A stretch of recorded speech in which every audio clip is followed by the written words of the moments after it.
अल्लाह के नाम से शुरू करता हूँ जो बड़ा मेहरबान नहायत रहम करने वाला है। अस्सलामुअलैकुम। दुनिया में सबसे करीबी रिश्ता माँ बाप, बहन भाई, बीवी शौहर का होता है।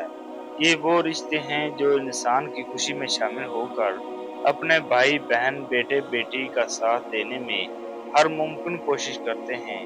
ये वो रिश्ते हैं जिनके बगैर इंसान का इस दुनिया में जिंदगी गुजारना बहुत ही मुश्किल है। कभी कभार हमारे ज़हन में ये सवाल आता है कि क्या हमारे माँ बाप जन्नत में हमें मिल सकेंगे? हम अगर दुनिया में नेक अमाल करके जन्नत हासिल कर लें तो क्या जन्नत में हमारी ये ख्वाहिश भी पूरी होगी कि हम अपनी माँ या बीवी या किसी भी अपने चाहने वाले के साथ रह सकें? हदीस में है कि जब किसी इंसान की रूह कब्ज़ की जाती है तो इसकी रूह को इल्लीयीन या सजीन में भेजा जाता है। इल्लीयीन नेक रूहों का मकाम है। वहाँ तमाम रूहें इस रूह से मुलाकात करती हैं। जिस बंदे की रूह को भी इल्लीयीन भेजा जाता है तो इसकी रूह से मिलने के लिए तमाम रिश्तेदारों की रूहें इस रूह के पास आती हैं, जैसे वो कई सदियों से कोई बिछड़ा इंसान हो। ए मेरे बंदो, आज अल्लाह पाक फरमाता है, ए तुम पर ना कोई खौफ तारी होगा, ना तुम गमगीन होंगे। मेरे वो बंदे जो हमारी आयतों पर ईमान लाए थे, तुम भी और तुम्हारी बीवियां भी खुशी से चमकते चेहरों के साथ जन्नत में दाखिल हो जाओ। इनके आगे सोने के प्याले और गिलास गर्दश में लाए जाएंगे और जन्नत में हर वो चीज होगी जिसकी इनके दिलों में ख्वाहिश होगी और जिससे आंखों को लज्जत हासिल होगी। इनसे कहा जाएगा कि इस जन्नत में तुम हमेशा रहोगे। इन आयात से ज़ाहिर होता है कि जो मर्द हजरात जन्नती होंगे, इनकी बीवियां भी इनके साथ ही जन्नत में दाखिल की जाएंगी। इनके लिए शर्त ये है कि इनकी बीवियां भी नेकोकार और परहेजगार हों। हजरत अबू हुरैरा रज़ी अल्लाह तआला अन्हु से रिवायत है कि रसूल करीम सल्लल्लाहु अलैहि वसल्लम ने इरशाद फरमाया, जिस वक़्त कोई मोमिन बंदा मरने के करीब होता है तो रहमत के फरिश्ते रेशमी कपड़ा लेकर आते हैं और रूह से कहते हैं कि निकल जाओ, तू अल्लाह से रज़ामंद है और अल्लाह तुझसे रज़ामंद है, अल्लाह की रहमत की जानिब और इसके रिज़्क की जानिब और अपने परवरदिगार की जानिब जो कि गज़बनाक नहीं है। फिर वो रूह इस तरह मुअत्तर हालत में निकल जाती है जिस तरीके से उम्दा खुशबूदार मशक, और फरिश्ते हाथ दर हाथ उसे उठाते हुए आसमान के दरवाजे पर ले जाते हैं। तो आसमान वाले फरिश्ते कहते हैं कि क्या उम्दा खुशबू है जो कि ज़मीन से आई है। फिर इसको अहले ईमान की अरवाह के पास लाते हैं तो वो अरवाह खुश होती है, इससे ज़्यादा जो कि तुमको किसी बिछड़े हुए शख्स की आमद से होती है। फिर पहले से मौजूद मोमिनीन इस आने वाले से दरियाफ़त करते हैं, फलां आदमी ने क्या किया और फलां आदमी का क्या हुआ, यानी जिस शख्स को वो लोग दुनिया में छोड़कर गए थे, अब वो किस तरह के कामों में मशगूल है। फिर खुद ही इनमें से चंद अरवाह कहती हैं, अभी ठहर जाओ, इसको छोड़ दो, ये दुनिया के गम में मुब्तला है।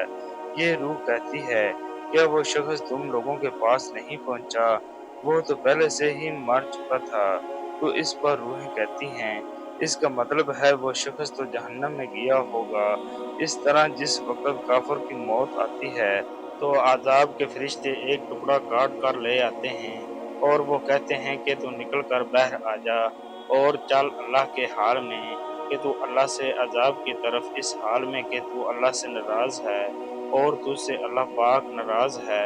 फिर वो रूह निकलती है इस तरह के जिस तरह सड़े हुए मुर्दार की बदबू होती है, यहाँ तक कि ज़मीन के दरवाज़े पर इसको लाते हैं तो वहाँ मामूर फरिश्ते कहते हैं, कितनी गंदी बदबू है।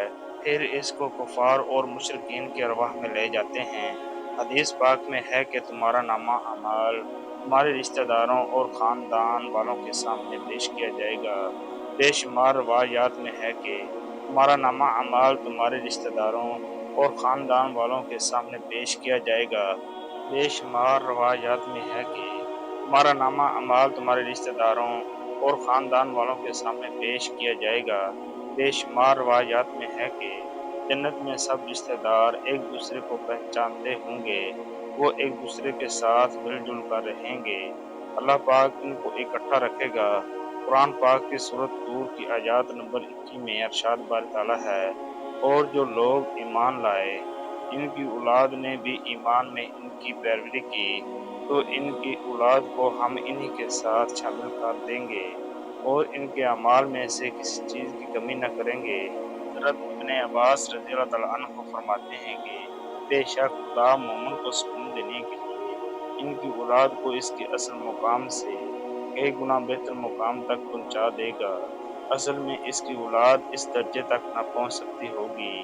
آپ صلی اللہ علیہ وآلہ وسلم نے ایک آیت کی تلاوت فرمائی جس کا ترجمہ کچھ یوں ہے، جو لوگ ایمان لائے ہیں اور ان کی اولاد نے بھی ایمان میں ان کی پیروی کی، اس سے پتہ چلتا ہے کہ جنت مومنوں کی مرضی کے مطابق ان کی اولاد کو بھی ان کے ساتھ ہی رکھا جائے گا۔ یہ وہی لوگ ہوں گے جنہوں نے دنیا میں رہتے ہوئے اچھے اور نیک اعمال کیے ہوں گے، اگر انہوں نے گناہ کیے بھی ہوں گے لیکن انہوں نے دنیا میں ہی اللہ سے سچے اور پکے ایمان کے ساتھ توبہ کر لی ہوگی، تو اللہ پاک ان گنہگاروں کی توبہ کو قبول کرتے ہوئے معاف فرما دے گا۔ اللہ پاک ایسے بندوں کی مرضی بھی طلب فرمائے گا، پھر ان سے ان کی مرضی دریافت کی جائے گی، تو وہ کہیں گے ہمارے تمام گناہوں کو معاف فرما دیا جائے، تو اللہ ان کے تمام گناہوں کو معاف فرماتے ہوئے ان کو دنیا کے سب سے کیے ہوئے گناہ کو بھلا دے گا، اور جنت میں ایک مومن کے لیے خوشی اور لذت ہی ہوگی۔ نیز جنت کے عمومی انعامات میں اس کا ذکر ہے کہ جو بات جنتی چاہے گا اللہ اسے پوری کریں گے۔ اسی طرح آپ صلی اللہ علیہ وآلہ وسلم نے فرمایا کہ انسان دنیا میں جس سے محبت رکھے گا آخرت میں اس کے ساتھ ہوگا، لہذا ایمان کی حالت میں مرنے والے رشتہ داروں اور اقربا سے میل ملاقات کے لیے بھی جنت میں کوئی رکاوٹ نہیں ہوگی۔ قرآن کریم کی سورۃ البقرہ کی آیت نمبر 25 میں اللہ پاک یوں ارشاد فرماتا ہے، اور جو لوگ ایمان لائے اور نیک عمل کرتے رہے ان کو خوشخبری دو کہ جنت کے باغ میں جن کے نیچے نہریں بہہ رہی ہوں گی، جب انہیں ان میں سے ہر قسم کا میوہ کھانے کو دیا جائے گا تو وہ کہیں گے یہ تو وہی ہے جو ہم کو پہلے بتایا گیا تھا، اور انہیں ایک دوسرے کے ہم شکل میوے دیے جائیں گے، اور وہاں ان کے لیے پاک بیویاں ہوں گی اور وہ بہشتوں میں ہمیشہ رہیں گے۔ نبی کریم صلی اللہ علیہ وآلہ وسلم کا فرمان اقدس ہے کہ مومن کو جب جنت میں داخل کیا جائے گا تو اگر وہ کسی بھی رشتہ دار کو ملنے کی خواہش رکھے گا تو اس جنتی کا بستر اس جنتی کو اس کے جنت میں دوسرے رشتہ داروں کے پاس لے کر چلا جائے گا۔ وہ دونوں جنتی رشتہ دار ایک دوسرے سے باتوں میں اس قدر مشغول ہو جائیں گے کہ وہ ایک دوسرے کو یہ باتیں کہیں گے کہ ہم نے اللہ سے سچے دل سے توبہ کی تھی اور اللہ نے ہماری فلاں دن اور فلاں مقام پر بخشش فرمائی تھی۔